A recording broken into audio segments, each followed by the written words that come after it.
YouTube. People are getting way too good at Street Fighter 6. And this is proven at Capcom Cup 11, a tournament where the winner takes home $1 million. And while many people would rather focus on the storylines or how good throw loops are, I want to talk about just what separates the top players from the rest by explaining some of the most impressive plays I saw this Capcom Cup and how people continually throughout the lifespan of Street Fighter 6 keep getting better and better. And the first actually comes before Capcom Cup. So this is actually taken from Daigo's stream. Angry Bird, one of the best players in the world, qualified for Capcom Cup, is playing Daigo in sets online, and this happens. Triple perfect parry. This is insane. The thing about Akuma's fireball game is he can have multiple hits on his fireball that will beat other fireballs, so Angry Bird's a little reluctant to kind of throw his own fireballs out, right? He does a triple perfect parry, which if you guys don't know, perfect parry has a 2-frame window, and he does it 3 times in a row, which lets him run cancel after the third perfect parry to beat dash forward fireball, cancel that into super, and he's dead. Angry Bird showing why he deserves to be in Capcom Cup and why Daigo is still stuck in jail, although Daigo, obviously, one of the GOATs. I thought it'd be fun to see just how hard this is. I've never actually tried this, so this might actually take me a while. All right, let's see if we can get... Bro, this is cooked. Oh my God. Bro, how the fuck did he do this? Oh yeah! Okay, we did. Holy shit. And that's just the tip of the iceberg because we're about to get into Capcom Cup. I'm only gonna show a few different matches, just some impressive highlights that I've seen. But this is something from Hot Dog, who actually was not the favorite to win here. It's actually Punk. Hot Dog was actually able to take this match with just some honestly very, very impressive plays, including this one. And he's still respected. I don't know if you guys caught that. Let's break this down. One of the really stable strategies you could do against Bison is when he puts this bomb on you, it's gonna explode, right? You get a guaranteed drive reversal because like he's stuck in the animation for so long. The only thing you could do is cancel to level 3. And so what he did was he reacted to the drive reversal, which is a very hard reaction, right? Yeah, 17 or 18 frame reaction. And he's already buffering it, right? So he's already like dialing in on his controller and he just looks for the flash. Absolutely insane reaction. And this leads to the final game, final round, where Hot Dog baits out a DP. And one of the really important things that like Street Fighter players do is they have very good recognition of situations, right? So Hot Dog knows that if he baits a DP here, he wins because it's a touch of death. As a opposing player, sometimes like I don't realize that Bison could do this much damage. And so I might DP thinking I have another chance at life. And I think that's what happened here. So goes for the optimal, and yeah, you're beyond dead. Kind of upsets the group. Punk was actually my favorite to win Capcom Cup, considering he won Evo, and so it kind of threw the Capcom Cup into disarray. Another big surprise of Capcom Cup was actually JBM, and he has to win this game to get out of his group and basically be the underdog to make it out. So already very high level interaction. The thing is, this target combo seems really strong, but it's always interruptible by something, right? So if Zangief does a super, like for example is level 2, and Terry goes for a throw, he gets beaten, right? If Zangief does the level 3, it basically beats every single option Terry can do. Even if he doesn't do the cancel, the level 3 is guaranteed. So JBM, knowing this, goes for a crack shoot, which is airborne, to beat the level 3, but Zangief Bellado doesn't bite on it. Already high level mind games, then goes for the mix. Another call out, another block on the drive reversal, goes for a reset. This is a very common reset Zangief will go for because after you do a couple jabs scaling, you don't get that much damage, right? Even if you finish the combo and they're far away, you want to keep up the pressure, right? JBM recognizing this, goes for level 1, gets the correct read. Oh, and again though, he's not gonna let him reset with the headbutt.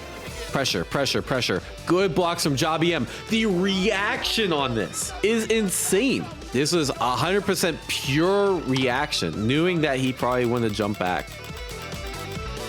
Not popping up with it yet, but he does read the back jump. This is a core circle forward input. So this is a call out that like JBM's not gonna press crash medium kick. He's not gonna press like stand heavy kick. Still alive, by the way, and then reacts to the jump in. And Zangief Bellado actually wins this set, sends JBM home, and actually lets Tokido get in to top 16. This is another insane match. This is one of the scariest groups. We have Fudo, one of the favorites to win it, against Mena, also one of the favorites to win it. So very, very important match. This looks very bad for Fudo because he's in burnout. Very good jump out of the throw attempt. Bison doesn't have very good ways to beat these jump forwards out of throw. Goes for a perfect parry. The fade away into DP. So let me explain this interaction here, right? So one of the things you can do against safe jumps is you can perfect parry. You actually don't get a punish here. This is only about like +2, +3, depending on the safe jump. Mena knows this, so goes for a throw bait. Because the most common thing to do here is just delay throw tech, because it beats throw and it beats someone trying to attack you after. So the most common options. Fudo, knowing that he's going to do this, also goes up back, reacts to him jumping back, converts it into a combo, into sending Mena into the loser's bracket. Yeah, these guys are pretty good at Street Fighter. So this is another match to determine who gets out of winners. This is Shen versus Lashar. And this is a very interesting situation I haven't really seen many people do before. If you have your opponent in this like low bar, low health situation, if you just get them to block one thing, do a button, drive rush cancel. Button into another button. This is all guaranteed. It's all true block string, right? They can't DP, they can't super or anything. You burn out the opponent, and now he's guaranteed to get chip. So this is basically a true block string into chip, and then they die. Okay, didn't panic yet, but goes for the burnout into the chip out. Nice play there. Okay, a couple of most impressive things about Lashar is one, he always converts this combo. The desyncs are pretty hard, especially if you're doing in tournament with the nerfs. Huge damage, right? And it's just the button placement, right? React to the stand up. He's really good at converting buttons only on hit into drive rush, which he probably would have converted that into block anyways. But yeah, Lashar makes out his group in winners. You'll be seeing more of him later. Very strong player. All right, so now we are in top 16. This is a player we already saw, Shen, and Blaz is basically the story of the tournament. He's this 15-year-old phenom from Chile. Just to show you how freaking good this guy is, he has Shen on the ropes on match point. So he reacts to this knee with a walk under in order to get a more optimal punish, because this is a guaranteed punish counter when they land. Drive rush for Oki, get for a throw, stand light kick overhead into the super. This is just disrespectful, bro. I've never seen anyone do this in my life. It's enough. 1-3-0 over Shen. Let me explain why this is so ridiculous. Yeah. So this is actually pretty doable hit confirm. 4,600, right? The weird thing is that like you can just do like a normal ass combo.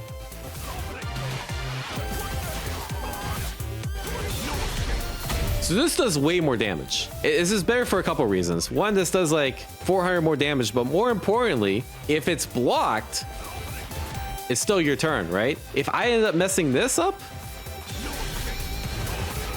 I just die. I literally lost the game. The confidence this kid has, I guess the power of being 15 years old. Another couple interesting stories of this Capcom Cup were Takamura and Shuto. Takamura not really going into this tournament as a favorite, but he actually made out of his pool, out of Punk's pool in winners. We'll start from the very beginning. Crouch jab, stand light hit confirm. Pretty hard, considering that if you miss this DP, you lost the game. Overhead. Another jab confirm.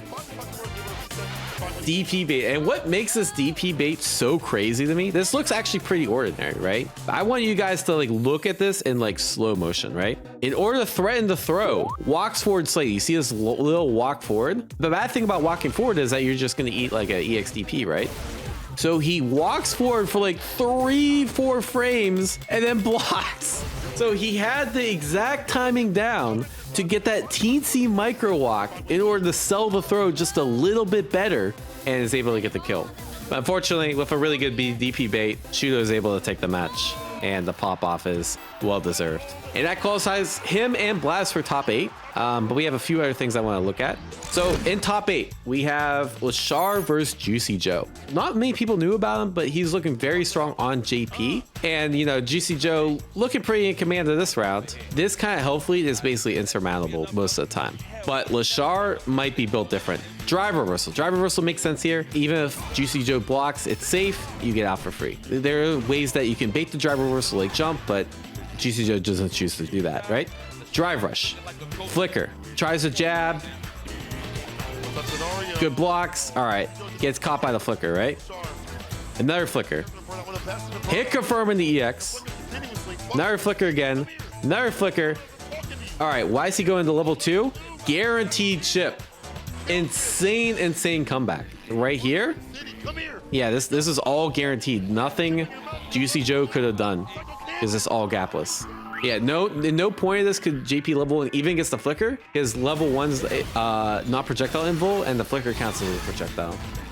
And Lashar goes on to take this match 3-0 very convincingly. Goes to winners finals. Lashar moving forward into the winners finals. On the other side of winners semis, you actually have Noah the Prodigy and Kakeru. Noah the Prodigy known for always burning out. Pretty typical stuff, but he did do some pretty impressive stuff. Take this for example. Usually holding parry in this situation is not very good because what JP can do is he can teleport to the portal and then just throw you, right? And then you're out of your drive.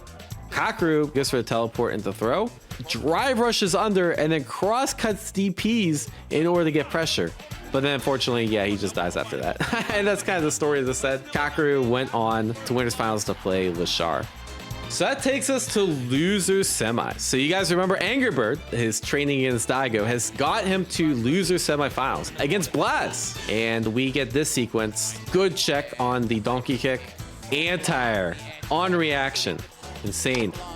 Oh, you realize how hard that is. Both of these are insanely hard. Reacting to this demon flip is really hard because Akuma can adjust his angles, right? He can do like a short demon flip. If you whiff this jump medium punch, you're just gonna die. So you have to do this on reaction to a specific angle Angry Bird takes.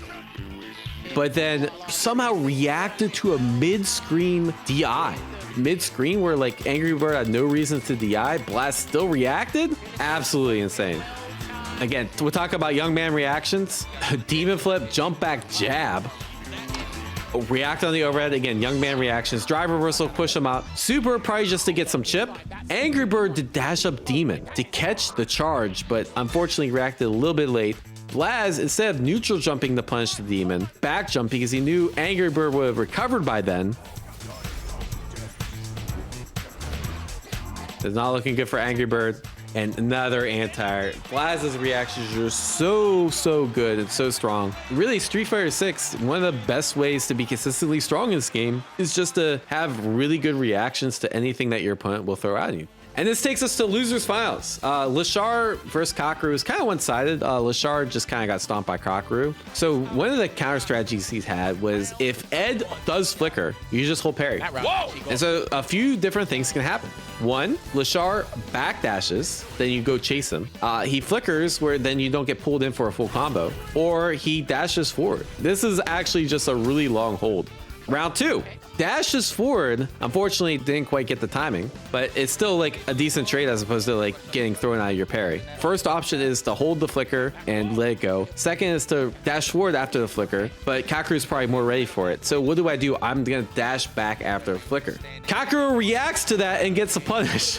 And now you watch second game, Kakeru's conditioned Lashar not to use flicker very aggressively, and Kakeru is just kind of dominating neutral. Lashar feels like he has to go in. Kakeru, with some pretty impressive stuff, ends up winning the set. Which takes us to losers finals. Definitely enough. Checkmate. This is Lashar versus Blaz, and Blaz again looking just very dominant like he did in the last match. So this seems weird. Why is one of the best players in the world, Lashar, getting hit by a safe jump? Well, my guess is he probably tried the backdash here because he thought Blaz was going to go for empty jump throw to beat a parry. But the most impressive thing about this, I think most players that I know on rank who have spent 1 bar here to kill, Blaz recognizing the exact situation, burns himself out, gets the kill in order to save the bar. All right, so I want to talk about this situation. Lashar reacting to the drive rush. Blaz does his own super and it whiffs. So in this kind of situation, because Blaz hasn't done anything, like he hasn't done a normal, he's probably going for drive rush throw or something, he's allowed to cancel it into a super. Lashar, yeah, gets the combo, but then unfortunately guesses wrong on the mix-up, and now he's pretty much in a checkmate situation because he has to eat all this chip. He takes a throw, drive rush into DI is guaranteed, and this is death from there. But the most interesting thing is, you know, we're still learning more about the game. People are still getting better. Uma, last Capcom Cup champion, the guy that also won $1 million, actually laughed at the situation, and it turns out if you do level 2 here, you actually get a trade, and he could have died. Now, I wish I could say that Blaz, the 15-year-old prodigy from Chile, makes it and destroys Kakeru, but really this is a tale of two things, right? Kakeru just playing out of his mind, great perfect parries, great neutral, just great everything. And Blaz honestly just dropping a couple things, to be honest. But let's watch the final game to kind of show you what's up. Round start drive rush, catch medium kick, you know, the rank classic. Right there, that was amazing. Just blocking things out, getting some drive back, lowering his drive. Good react. Yeah, you can't clip this guy with an overhead. Pulling down that drive beater. He's like, you're gonna give me something. Doesn't know the tech that Noah did, right? Could have potentially drive rushed and then DP'd. Holding it in response to the second spike. Drive rush sweep just to like kind of catch him at a different range to crouch medium kick. And this is a scary situation. This should, again, drop combo. This is almost guaranteed. If Blaz was just able to go into level 3, Kakeru's burned out, you're recovering drive, you've been in a much better situation. Unfortunately, Blaz drops it. Again, we're playing, this is like literally a $900K, $900,000 money match. I guess you could be expected to have some nerves. So unfortunately drops it and still has potential. Lands the level 3. Okay, it's looking pretty good. He's burnt out. Level 2. Okay, we jump back. Jump back's a good option because it avoids all of them. Kakeru does a spike expecting to jump back, doesn't react in time, doesn't actually hit. Okay, now we have full meter. You expect something like an EX Fireball to kind of chip out Kakeru. He decides to go in. Very nice sweep. That would have been punishable. And now tries the EX Fireball, didn't react in time, and Kakeru wins it all. Amazing performance. Congrats to Kakeru. But yeah, people are getting really good at this game. They're going to keep getting better. It's really cool to see the evolution of Street Fighter 6. You want to see more breakdowns? Like, share, and subscribe. Hope you guys enjoyed Capcom Cup.